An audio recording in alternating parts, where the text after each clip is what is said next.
বইমেলা আমাদের প্রাণের মেলা। বাংলা একাডেমি চত্বরে প্রতি বছরের মতো এবারও বসেছে অমর একুশে গ্রন্থমেলা। এই বইমেলাতে প্রতি বছরই হাজার মানুষের ঢল নামে, তার ধারাবাহিকতায় এবারও নেমেছে লাখো মানুষের ঢল।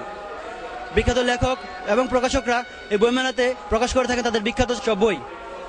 আর এবার আজ পর্যন্ত বইমেলায় প্রকাশিত সর্বমোট বইয়ের সংখ্যা হচ্ছে প্রায় 2000-এর উপরে। এই বইমেলা শুরুর দিকে এতটা বৃহৎ ছিল না, যা শুরু হয়েছিল 1973 সালে। আর এর যাত্রা শুরু হয়েছিল বিখ্যাত প্রকাশক লেখক চিত্তরঞ্জন সাহার মাধ্যমে। স্বাধীনতা যুদ্ধ চলাকালে বাংলাদেশের স্বাধীনতার উপর প্রকাশিত বিভিন্ন বই দিয়ে শুরু করেছিলেন এই বইমেলার যাত্রা, যা তিনি 1973 সালে বাংলা একাডেমি চত্বরে নিজস্ব তত্ত্বাবধানে বিক্রির মাধ্যমে শুরু করেছিলেন।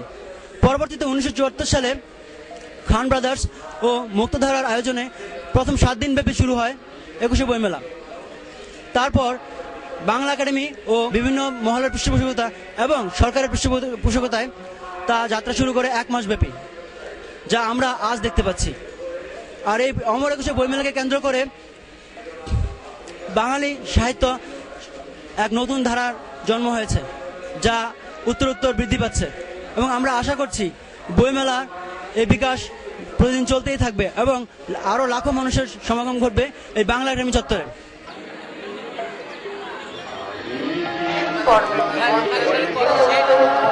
নাম